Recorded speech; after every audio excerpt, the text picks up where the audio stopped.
नमस्कार विद्यार्थी मित्रांनो, मी प्राध्यापक डॉक्टर आनंद शिंदे, लक्ष्मीबाई भाऊराव पाटील महिला महाविद्यालय सोलापूर। विद्यार्थी मित्रांनो, माझ्या या यूट्यूब चॅनलमध्ये मी आपणा सर्वांचे सहर्ष स्वागत करतो। विद्यार्थी मित्रांनो, शिक्षणशास्त्र या विषयामधील पहिलं जे प्रकरण आपण चालू केलेलं आहे, तत्वज्ञानाची शिक्षणातील भूमिका, या पहिल्या प्रकरणामधील तत्वज्ञान आणि शिक्षण यांच्यामध्ये नेमका कसा संबंध आहे हे आपण आजच्या या व्हिडिओच्या माध्यमातून अभ्यासणार आहोत। विद्यार्थी मित्रांनो, आतापर्यंत आपण या पहिल्या प्रकरणामध्ये तत्वज्ञानाची नेमकी संकल्पना काय आहे, तत्वज्ञानाचा अर्थ कसा आहे, तत्वज्ञानाचं स्वरूप नेमकं काय आहे, तत्वज्ञानाच्या शाखा कोणकोणत्या आहेत, त्याचबरोबर तत्वज्ञानाचे मानवी जीवनातील महत्त्व काय आहे, या सर्वांचा अभ्यास आपण केलेला आहे। त्याचबरोबर शिक्षणाची संकल्पना नेमकी काय आहे, शिक्षणाचा अर्थ काय आहे, शिक्षणाचं नेमकं स्वरूप काय आहे, शिक्षणाची वैशिष्ट्ये कोणती आहेत आणि त्याचबरोबर शिक्षणाचे आपल्या मानवी जीवनामध्ये नेमकं काय महत्त्व आहे हे जवळपास आपण गेल्या 7 ते 8 व्हिडिओच्या माध्यमातून अभ्यासलेलं आहे। आणि त्यानंतर म्हणजेच तत्वज्ञान म्हणजे काय आणि शिक्षण म्हणजे काय, ह्या दोन गोष्टींची जाणीव आता आपल्याला झालेली आहे, दोघांचाही अर्थ आपल्याला माहिती आहे। मग या दोघांमध्ये नेमका कशा प्रकारचा संबंध आहे, तो संबंध आपल्याला या व्हिडिओच्या माध्यमातून बघायचा आहे। तर तत्वज्ञान आणि शिक्षण या दोघांचा अर्थ आणि स्वरूप बघितल्यानंतर आपल्या एक गोष्ट लक्षात आलेलीच असेल की तत्वज्ञान आणि शिक्षण या दोघांमध्ये अतिशय घनिष्ठ अशा प्रकारचा संबंध आहे। दोघांचा एकमेकांशी एवढा सलग किंवा एवढा जवळचा संबंध आहे की त्या दोघांना आपण एकमेकांपासून वेगळे करूच शकत नाही। म्हणजेच काय की तत्वज्ञान आणि शिक्षण या दोघांमध्ये अतिशय घनिष्ठ किंवा अतिशय जवळचा संबंध असलेला आपल्याला दिसून येईल। तर हा संबंध नेमका कशा प्रकारे आहे, तर इथे एक आकृती दिली आहे बघा, की या आकृतीच्या माध्यमातून आपल्याला तत्वज्ञान आणि शिक्षण या दोघांमध्ये कशा प्रकारचा संबंध आहे हा संबंध आपल्याला या ठिकाणी सांगता येऊ शकेल की तत्वज्ञान आणि शिक्षण या दोन बाबी ज्या आहेत या दोघांमध्ये नेमका कशा प्रकारचा संबंध आहे। तर बघा, एका बाजूला या ठिकाणी तत्वज्ञानाचे पॉईंट्स मांडलेले आहेत आणि दुसऱ्या ठिकाणी या ठिकाणी शिक्षणाचे पॉईंट्स मांडलेले आहेत की ज्या दोघांवरून आपल्याला या ठिकाणी तत्वज्ञान आणि शिक्षण या दोघांमध्ये असणारा संबंध स्पष्ट करता येऊ शकतो। तर हा संबंध नेमका कसा आहे हे आपण एक एक मुद्द्यांच्या आधारे बघूया। ह्या आकृतीचं स्पष्टीकरण अगोदर मी थोडक्यात करतो आणि मग हे जे सगळे मुद्दे आहेत या मुद्द्यांचं सविस्तर स्पष्टीकरण आपण हळूहळू पाहणारच आहोत। तर तत्वज्ञान आणि शिक्षण म्हणजे एका बाजूला तत्वज्ञानाचे पॉईंट्स मांडलेले आहेत तर दुसऱ्या बाजूला शिक्षणाचे पॉईंट्स मांडलेले आहेत आणि दोघांमध्ये कशा प्रकारचा संबंध आहे हे या आकृतीच्या माध्यमातून स्पष्ट करण्याचा प्रयत्न केलेला आहे। तर इथे बघा, पहिला पॉईंट आहे तत्वज्ञान ध्येय निश्चित करते। म्हणजे तत्वज्ञानाचं कार्य काय आहे, तत्वज्ञानाचं काम काय आहे, तर तत्वज्ञानाच्या माध्यमातून ध्येय निश्चित करण्याचं काम केलं जातं। मग आपलं जीवन कसं असलं पाहिजे, जीवनाचं नेमकं ध्येय काय असलं पाहिजे हे ठरवण्याचं काम कोण करतं, तर तत्वज्ञान करतं। कारण आपण बघितलं, तत्वज्ञानाचा अर्थ बघितला, शाखा आपण वेगवेगळ्या तत्वज्ञानाच्या बघितल्या की ज्याच्या माध्यमातून आपल्याला हे लक्षात येतं आहे की तत्वज्ञान ही काय आहे, वैचारिक बाजू आहे किंवा सैद्धांतिक बाजू आहे। कारण विचार मांडण्याचं काम, एक वैचारिक बैठक प्राप्त करून देण्याचं काम कोण करतं, तत्वज्ञान करतं। आणि त्याचबरोबर मानवी जीवनाची नेमकी ध्येय कोणती असली पाहिजे ही ध्येय ठरवण्याचं काम कोण करतं, तर तत्वज्ञान करतं। त्याच्या उलट इकडं काय बघा की ध्येयांची अंमलबजावणी करण्याचं काम कोण करते, तर शिक्षण करतं। म्हणजे ध्येय निश्चित करण्याचं काम जरी तत्वज्ञान करत असेल तरी ती ध्येय प्रत्यक्षात व्यवहारामध्ये त्याची अंमलबजावणी करण्याचं काम कोण करते, तर शिक्षण करतं। म्हणजे ध्येय ठरवतं कोण, तत्वज्ञान, आणि त्याची अंमलबजावणी कोण करत असेल तर ते शिक्षण करतं। म्हणजेच काय की तत्वज्ञान आणि शिक्षण या दोघांमध्ये संबंध आहे असं आपल्याला या बाबीवरून स्पष्ट करता येईल। तर तत्वज्ञान ही सैद्धांतिक वैचारिक बाजू आहे। कारण आपल्या जीवनामध्ये कोणते आदर्श असावेत, कोणती मूल्य असावेत, कोणत्या प्रकारचे नैतिक संस्कार केले जावेत हे प्रत्येक धर्माच्या तत्वज्ञानानं स्पष्ट करून सांगण्याचा प्रयत्न केलेला आहे। परंतु हे सगळं कसं आहे, सैद्धांतिक आहे, वैचारिक आहे। म्हणजे एक वैचारिक बैठक मानवाच्या जीवनाला प्राप्त करून देण्याचं काम कोण करतं, तर तत्वज्ञान करतं। मात्र शिक्षण काय आहे तर ही गतिमान आणि क्रियाशील बाजू आहे। कशी आहे? गतिमान आहे किंवा क्रियाशील बाजू आहे। का क्रियाशील बाजू आहे? कारण हे सगळे जे सैद्धांतिक विचार मांडलेले आहेत, तत्वज्ञानानं जे काही आदर्श मूल्य मांडलेले आहेत, ह्या सर्वांची अंमलबजावणी किंवा प्रत्यक्ष जीवन व्यवहारामध्ये, प्रत्यक्ष जीवनामध्ये त्याचा अंगीकार करण्याचं काम किंवा अंगीकार करायला लावण्याचं काम कोण करतं तर शिक्षणच करतं।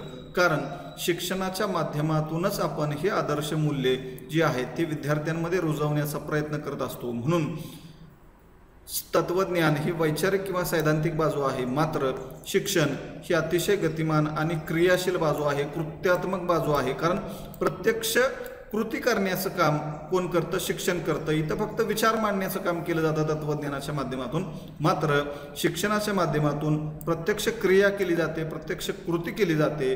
म्हणून शिक्षण ही क्रियाशील बाजू आहे, तर तत्वज्ञान ही वैचारिक बाजू आहे। म्हणजेच काय की शेवटी परत या दोघांमध्ये आपल्याला अशा प्रकारे संबंध असलेला दिसून येतो। त्यानंतर तत्वज्ञान हे साध्य आहे आणि शिक्षण काय आहे तर साधन आहे। म्हणजे तत्वज्ञान साध्य का आहे तर आपण इथं म्हटलं की तत्वज्ञान काय करतो? आपल्याला जीवनाचं ध्येय काय असलं पाहिजे हे सांगण्याचं काम करतो। म्हणजे जसं आपण अनेक तत्वज्ञानाचे प्रकार बघितले की ज्याच्यामध्ये भारतीय अध्यात्मवादानं आत्मसाक्षात्कार हे मानवी जीवनाचं ध्येय असलं पाहिजे, अशा प्रकारे त्यांनी सांगितलं की परमेश्वर प्राप्ती आपल्याला झाली पाहिजे किंवा परमेश्वरापर्यंत पोहोचणं आपल्याला गरजेचं आहे। त्याच्यासाठी काय झालं पाहिजे? आत्मसाक्षात्कार झाला पाहिजे। म्हणजे आत्मसाक्षात्कार झाला पाहिजे हे काय आहे? साध्य आहे। व्यक्तीला आत्मसाक्षात्कार करून व्यक्तीनं स्वतःचा आत्मसाक्षात्कार करून घेतला पाहिजे हे सांगण्याचं काम कोण करतं? तत्वज्ञान करतं। कारण ते साध्य आहे, साध्य गाठायचं आहे आपल्याला। मात्र शिक्षण हे काय आहे? साधन आहे।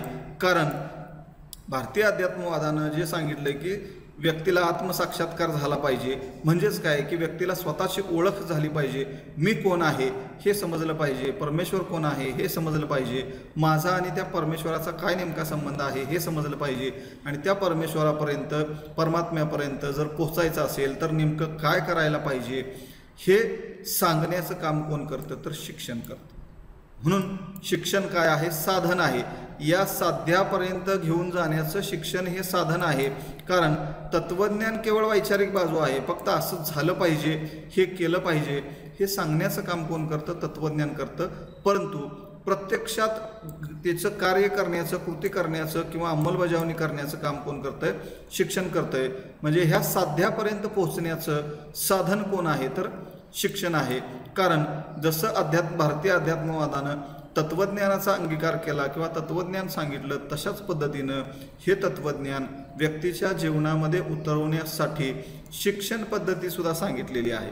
म्हणजे पूर्वीच्या काळी जी काही गुरुकुल सिस्टीम होती, गुरुकुल पद्धती होती, की ज्या गुरुकुल पद्धतीच्या माध्यमातून तत्वज्ञानानं हे ठरवलेलं साध्य जे होतं, म्हणजे आत्मसाक्षात्काराचं ज्ञान व्यक्तीला झालं पाहिजे, हे जे ध्येय निश्चित केलं होतं, साध्य ठरवलं होतं, त्या साध्यापर्यंत पोहोचवण्यासाठी कशा प्रकारची शिक्षण प्रक्रिया राबवली पाहिजे हे सुद्धा त्यांनी सांगितलेलं आहे। म्हणजे शिक्षणाच्या माध्यमातून या साध्यापर्यंत पोहोचण्याचं काम केलं जातं। म्हणून शिक्षण हे साधन आहे, तर तत्वज्ञान हे साध्य आहे। म्हणजे अशा प्रकारे देखील या दोघांमध्ये अशा पद्धतीनं संबंध असलेला आपल्याला दिसून येईल की तत्वज्ञान हे साध्य आहे, तर शिक्षण हे काय आहे? साधन आहे। त्यानंतर पुढील पॉईंट आहे तो म्हणजे तत्वज्ञान अमूर्त बाबींशी निगडित असते, तर शिक्षण हे मूर्त बाबींशी निगडित असते। म्हणजे काय की तत्वज्ञानाचा संबंध कशाशी आहे? अमूर्त बाबींशी आहे, अमूर्त गोष्टींशी आहे। तर शिक्षणाचा संबंध कशाशी आहे? मूर्त बाबींशी आहे। आता मूर्त आणि अमूर्त या शब्दांचा अर्थ नेमका काय आहे हे आपल्याला अगोदर कळायला पाहिजे। म्हणजे मूर्त आणि अमूर्त हेच जर समजलं नाही तर मग हा अमूर्त म्हणजे काय किंवा अमूर्त बाबींशी निगडित म्हणजे काय, मूर्त बाबींशी निगडित म्हणजे काय हे आपल्याला कळणार नाही। तर मूर्त या शब्दाचा अर्थ आहे की आपल्याकडं जी पंच ज्ञानेंद्रिय आहेत, की ज्याला आपण म्हणतो आपल्याला 2 डोळे आहेत, कान आहेत, नाक आहे, जीभ आहे आणि त्वचा आहे। म्हणजे कान, नाक, डोळे, जीभ आणि त्वचा म्हणजे कानाच्या माध्यमातून आपण ऐकू शकतो, डोळ्यांच्या माध्यमातून पाहू शकतो, नाकाच्या माध्यमातून सुगंध किंवा वास घेऊ शकतो, जिभेच्या माध्यमातून आपण चव घेऊ शकतो आणि त्वचेच्या माध्यमातून आपण स्पर्श अनुभवू शकतो. म्हणजे ही जी 5 इंद्रिय आपल्याला दिलेली आहेत, त्या 5 इंद्रियांच्या माध्यमातून जे अनुभव आपण घेतो ते अनुभव म्हणजे मूर्त ज्ञान होय. मूर्त, कारण प्रत्यक्ष अनुभव आपल्याला घेता आला पाहिजे आणि त्यासाठी ही 5 इंद्रिय जी आपल्याला दिलेली आहेत, या 5 इंद्रियांच्या माध्यमातून जो प्रत्यक्ष अनुभव आपण घेतो, जे प्रत्यक्ष ज्ञान आपण घेतो ते म्हणजे मूर्त, त्याला म्हणायचं मूर्त. आणि अमूर्त म्हणजे काय, तर या पंच ज्ञानेंद्रियांच्या माध्यमातून त्या गोष्टीचा आपल्याला अनुभव घेता येत नाही. केवळ वैचारिक पातळीवरच आपल्याला त्याचा अनुभव घेता येऊ शकतो. म्हणजे प्रत्यक्ष अनुभव घेता येत नाही, वैचारिक पातळीवरच केवळ त्याचा आपण अनुभव घेऊ शकतो. अशा ज्या गोष्टी आहेत त्या म्हणजे अमूर्त. म्हणजे अमूर्त आणि मूर्त या 2 गोष्टीमधला फरक आपल्याला जर कळाला तर मग इथं काय म्हणलं हे आपल्याला लक्षात येईल की मूर्त म्हणजे काय, की ज्या गोष्टींचा पंच ज्ञानेंद्रियांच्या माध्यमातून आपण अनुभव घेऊ शकतो त्या बाबी म्हणजे मूर्त. आणि ज्या बाबींचा, ज्या गोष्टींचा, ज्या वस्तूंचा आपण पंच ज्ञानेंद्रियांच्या माध्यमातून अनुभव घेऊ शकत नाही, प्रत्यक्ष अनुभव घेऊ शकत नाही, केवळ वैचारिक पातळीवरच त्याचा आपण अनुभव घेऊ शकतो, अशा गोष्टी, अशा बाबी म्हणजे अमूर्त. मग इथं काय म्हणलंय बघा की तत्वज्ञान हे अमूर्त बाबींशी निगडीत आहे, तर शिक्षण हे मूर्त बाबींशी निगडीत आहे.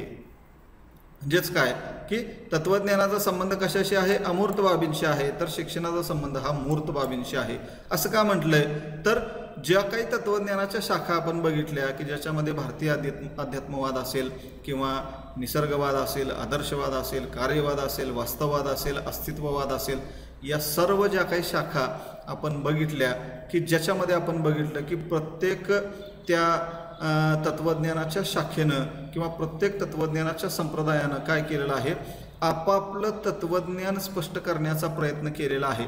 किंवा मी मागं पण म्हणलं की प्रत्येक धर्माचं एक स्वतंत्र तत्वज्ञान आहे. मग हिंदू धर्म असेल, मुस्लिम धर्म असेल, बौद्ध धर्म असेल, शीख धर्म असेल, ख्रिश्चन धर्म असेल, प्रत्येक धर्माने स्वतःचं एक तत्वज्ञान जे आहे हे तत्वज्ञान कसं सांगितलं आहे, वैचारिक बाजूनं सांगितलेलं आहे. वैचारिक बाजू स्पष्ट करण्याचं काम केलेलं आहे की मानवाचं जीवन कसं असलं पाहिजे, मानवाचं जीवन ध्येय कोणतं असलं पाहिजे, मानवाच्या जीवनामध्ये कोणते आदर्श मूल्य असले पाहिजे, मानवानं कशा पद्धतीनं हे सर्व अंमलबजावणी केली पाहिजे, हे केवळ अमूर्त गोष्टी स्पष्ट केलेल्या आहेत किंवा केवळ वैचारिक पद्धतीनंच हे ज्ञान स्पष्ट केलेलं आहे. त्याचा प्रत्यक्ष अनुभव आपल्याला तत्वज्ञानाच्या माध्यमातून कुठेही घेता येऊ शकत नाही. म्हणजे मी मगाशी जसं म्हणलं की भारतीय अध्यात्मवादानं आपल्याला महत्त्वाचं ध्येय काय सांगितलं आहे, जीवनाचं ध्येय महत्त्वाचं काय सांगितलं आहे की व्यक्तीला आत्मसाक्षात्कार झाला पाहिजे, व्यक्तीला आत्मसाक्षात्कार झालं पाहिजे, हे भारतीय अध्यात्मवादानं आपल्याला सांगितलं आहे. आपण आत्मसाक्षात्कार म्हणजे नेमकं काय, तो आत्मसाक्षात्कार कसा करून घ्यायचा हे मात्र सांगितलेलं नाही किंवा हे सांगण्याचं काम कोणी केलेलं आहे, शिक्षणानं केलेलं आहे. म्हणजे शिक्षणाच्या माध्यमातून आपण आत्मसाक्षात्कार घडवू शकतो, पण इथं केवळ काय आहे, आत्मसाक्षात्कार झाला पाहिजे हे ध्येय निश्चित केलंय. पण आत्मसाक्षात्कार म्हणजे काय, त्याचा प्रत्यक्ष अनुभव कसा घ्यायचा हे इथं तत्वज्ञान सांगत नाही. हे कोण सांगतं, शिक्षण सांगतं. शिक्षण म्हणून शिक्षण काय आहे, मूर्त आहे, कारण शिक्षणाच्या माध्यमातून तो प्रत्यक्ष अनुभव आपण घेऊ शकतो. इथं केवळ अमूर्त आहे, ते ज्ञान अमूर्त आहे का, तर ते केवळ वैचारिक माध्यमातून स्पष्ट केलंय, विचारांच्या माध्यमातून ते आपल्याला सांगण्याचं काम केलंय. प्रत्यक्ष अनुभव आपण या ठिकाणी तत्वज्ञानामध्ये घेऊ शकत नाही. मात्र तत्वज्ञानानं ज्या काही गोष्टी सांगितल्या, ज्या काही वैचारिक बाबी सांगितल्या, त्याची प्रत्यक्ष अंमलबजावणी कोण करतं, तर शिक्षण करतं. किंवा प्रत्यक्ष शिक्षणाच्या माध्यमातून त्या अमूर्त बाबींपर्यंत कसं पोचायचं किंवा त्याचे मूर्त अनुभव कसे घ्यायचे हे मात्र कोण सांगतं, तर शिक्षण सांगतं. म्हणजे आत्मसाक्षात्कार झाला पाहिजे असं तत्वज्ञानानं सांगितलेलं असलं तरी आपण, मी अनेक वेळा तुम्हाला उदाहरण दिलं की सध्याच्या या कोरोना महामारीच्या काळामध्ये आपल्याला दूरदर्शनच्या माध्यमातून ज्या काही धार्मिक, पौराणिक, ऐतिहासिक मालिका ज्या सध्या टी व्हीवर चालू आहेत की ज्याच्यामध्ये मग रामायणासारखी मालिका झाली, त्याच्यानंतर महाभारतासारखी मालिका होऊन गेली, सध्या श्रीकृष्ण नावाची मालिका चालू आहे, साईबाबांची एक मालिका मध्यंतरच्या काळामध्ये होऊन गेली। म्हणजे अशा ज्या काही वेगवेगळ्या धार्मिक पौराणिक कथा किंवा मालिका चालू आहेत की ज्या सर्व मालिकांमध्ये हे जे तत्त्वज्ञान सांगितलं होतं की आत्मसाक्षात्कार झाला पाहिजे, म्हणजे व्यक्तीला स्वतःची ओळख झाली पाहिजे, तर ती व्यक्तीला स्वतःची ओळख कशी करून द्यायची हे कोण सांगितलेलं आहे, तर शिक्षणानं सांगितलेलं आहे। म्हणजे त्या त्या काळामध्ये गुरुकुल पद्धतीच्या माध्यमातून जे काही शिक्षण दिलं जात होतं त्या शिक्षणाच्या माध्यमातून आत्मसाक्षात्काराचं ज्ञान व्यक्तीला कसं करून घेता येऊ शकतं त्याचा मार्ग कोणी सांगितला आहे, तर शिक्षणानं सांगितलं आहे। म्हणजे शिक्षणाच्या माध्यमातून तिथपर्यंत कसं पोचायचं, आत्मसाक्षात्काराचं कसं ज्ञान करून घ्यायचं हे कोण सांगितलं आहे, शिक्षणानं सांगितलं आहे। कारण प्रत्यक्ष अनुभव देण्याचं काम इथं कोण करतं आहे, शिक्षण करतं आहे। म्हणून शिक्षण काय आहे, मूर्त आहे, मूर्त बाबींशी निगडीत आहे। मात्र तत्त्वज्ञान कसं आहे, अमूर्त बाबींशी निगडीत आहे। कारण केवळ वैचारिक पातळीवरच त्याचा अनुभव घेऊ शकतो आपण, प्रत्यक्ष अनुभव घेऊ शकत नाही। मात्र शिक्षणाच्या माध्यमातून इथं प्रत्यक्ष अनुभव आपण घेऊ शकतो आणि म्हणून शिक्षण हे कसं आहे, मूर्त बाबींशी निगडीत आहे, मूर्त बाबींशी संदर्भात आहे। त्यानंतर पुढील मुद्दा आहे बघा, शिक्षणाच्या सर्व बाबींवर तत्त्वज्ञानाचं नियंत्रण असतं। म्हणजे शिक्षणाची कुठलीही गोष्ट असू द्या, कुठलीही बाब असू द्या, त्या प्रत्येक बाबीवर कुणाचं नियंत्रण आहे, तत्त्वज्ञानाचं नियंत्रण आहे। म्हणजे सर्व बाबींवर तत्त्वज्ञानाचं नियंत्रण आहे। आणि इथं शिक्षण काय म्हणतंय बघा, तत्त्वज्ञानानुसारच शिक्षण कार्य करते, तत्त्वज्ञानानुसारच शिक्षण कार्य करते। म्हणजे तत्त्वज्ञानानं ज्या काही गोष्टी सांगितलेल्या आहेत त्यानुसार कार्य करण्याचं काम कोण करतं, शिक्षण करतं।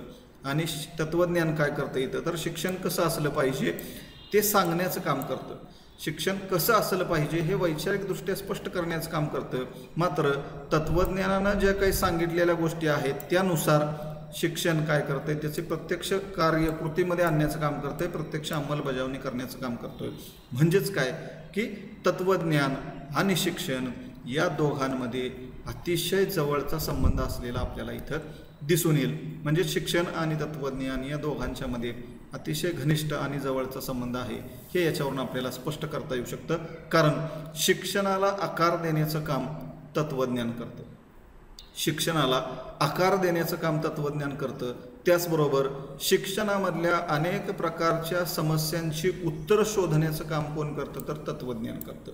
म्हणजे शिक्षणामध्ये जे काही अनेक समस्या आहेत त्या समस्यांची उत्तरं शोधून काढण्याचं काम सुद्धा तत्त्वज्ञानच करतं। म्हणून तत्त्वज्ञान आणि शिक्षण या दोघांमध्ये अतिशय जवळचा संबंध असलेला आपल्याला दिसून येईल। शिक्षणाच्या सर्व बाबींवर नियंत्रण म्हणजे मग शिक्षणाचे ध्येय असतील, अभ्यासक्रम असेल, पाठ्यपुस्तकं असतील, त्याचबरोबर अध्यापनाच्या पद्धती असतील, विद्यार्थ्याची शिस्त असेल, शिक्षकाची भूमिका असेल, या सर्व ज्या बाबी आहेत शिक्षणाच्या त्या प्रत्येक बाबींवर कुणाचं नियंत्रण आहे, तत्त्वज्ञानाचं नियंत्रण आहे। कारण त्या प्रत्येक गोष्टी कशा असल्या पाहिजेत हे सांगण्याचं काम कोण करतं, तत्त्वज्ञान करतं। तर ही शिक्षणाची ध्येय, अभ्यासक्रम, अध्यापन पद्धती, पाठ्यपुस्तके, शिस्त आणि शिक्षकाची भूमिका प्रत्यक्षात कृतीमध्ये आणण्याचं कार्य कोण करते, तर शिक्षण करते। म्हणजे तत्त्वज्ञानाने ज्या गोष्टी सांगितलेल्या आहेत त्यानुसार शिक्षणामध्ये प्रत्यक्ष त्याची कृती अंमलबजावणी करण्याचं काम कोण करतंय, तर शिक्षण करतंय। म्हणजेच शिक्षण आणि तत्त्वज्ञान या दोघांमध्ये अतिशय जवळचा संबंध असलेला आपल्याला दिसून येईल।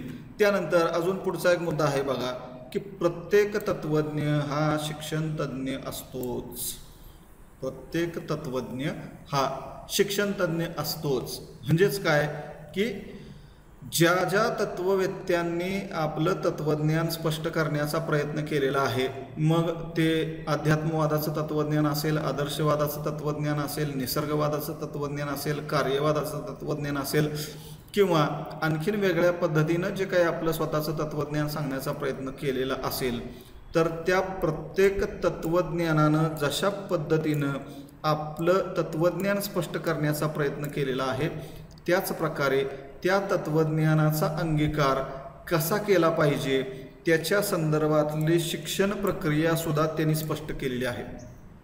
म्हणजे नुसतं तत्त्वज्ञान सांगून तिथं थांबलेले नाही, तर ते तत्त्वज्ञान प्रत्यक्ष व्यवहारामध्ये अंमलबजावणी करायची असेल तर त्यासाठी कोणत्या प्रकारची शिक्षण प्रक्रिया अवलंबली पाहिजे हे सांगण्याचं कामसुद्धा त्या तत्त्ववेत्यांनी केलेलं आहे।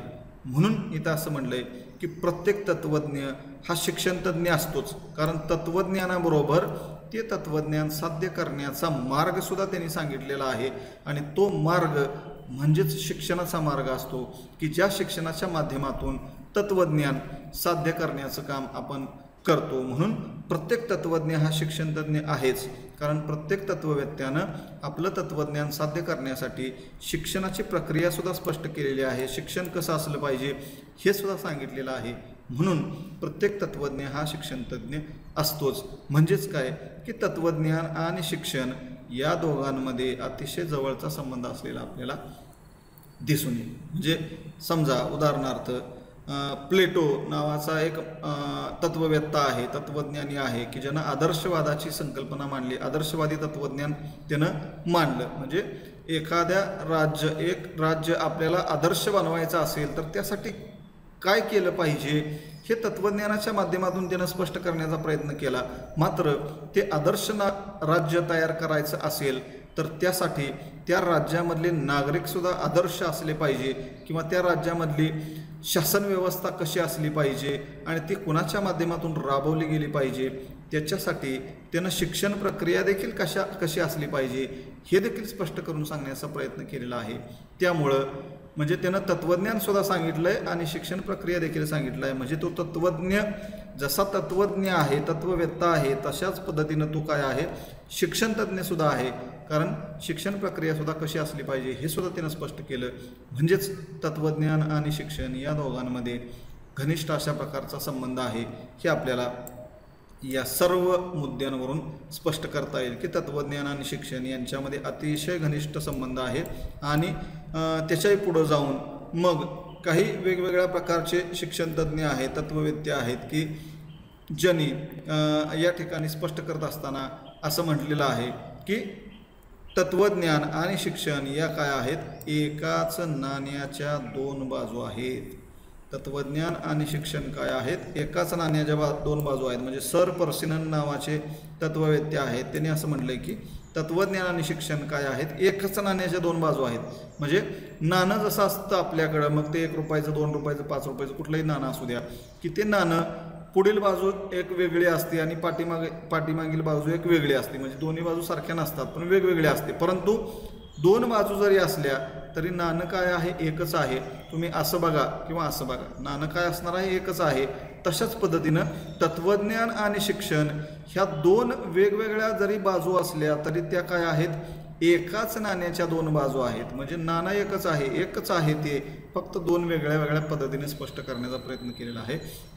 अशा पद्धतीनं तत्त्वज्ञान आणि शिक्षण या दोघांमध्ये अतिशय जवळचा, अतिशय घनिष्ठ संबंध आहे. कारण एकाच नाण्याच्या दोन बाजू आहेत त्याला आपल्याला वेगळं करता येऊ शकणार नाही. म्हणजे नाण्यामधून जशा दोन बाजू आपण वेगळ्या करू शकत नाही, तशाच पद्धतीनं तत्त्वज्ञान आणि शिक्षण या दोघांना आपण वेगळं करू शकणार नाही. कारण त्यांच्यामध्ये अतिशय जवळचा, अतिशय घनिष्ठ अशा प्रकारचा संबंध आहे. अशा पद्धतीनं विद्यार्थी मित्रांनो, या आकृतीच्या माध्यमातून आपण तत्त्वज्ञान आणि शिक्षण या दोघांमध्ये नेमका कसा संबंध आहे हे आकृतीच्या माध्यमातून स्पष्ट करण्याचा प्रयत्न केला. हे अगदी थोडक्यात सांगितलं आहे. अजून डिटेल आपण याच्यानंतर बघणारच आहोत. पुढील व्हिडिओच्या माध्यमातून आपण हे तत्त्वज्ञान आणि शिक्षण ह्या ज्या गोष्टी सांगितलेल्या आहेत की तत्त्वज्ञान ध्येय निश्चित करतं, सैद्धांतिक वैचारिक बाजू आहे किंवा शिक्षण गतिमान बाजू आहे, मूर्त बाबींशी निगडीत आहे, हे सर्व अजून सविस्तर आपण माहिती जी आहे या संदर्भातली ती आपण पुढील 2 ते 3 व्हिडिओच्या माध्यमातून अजून बघणार आहोत की कशा पद्धतीनं हे तत्त्वज्ञान आणि शिक्षण या दोघांमध्ये संबंध आहे. तर आजच्या या व्हिडिओच्या माध्यमातून आपण या आकृतीच्या माध्यमातून तत्त्वज्ञान आणि शिक्षण यांच्यामध्ये असलेला संबंध पाहिला. पुढील व्हिडिओमध्ये हाच संबंध आपण मुद्द्यांच्या साहाय्यानं किंवा त्या स्पष्टीकरणाच्या आधारे पाहणार आहोत. विद्यार्थी मित्रांनो, हा व्हिडिओ तुम्हाला जर आवडला असेल तर नक्कीच याला लाईक आणि शेअर करायला विसरू नका. त्याचबरोबर तुम्ही अजून जर माझ्या चॅनलला सबस्क्राईब केलेलं नसेल तर सबस्क्राईब देखील करायला विसरू नका. धन्यवाद.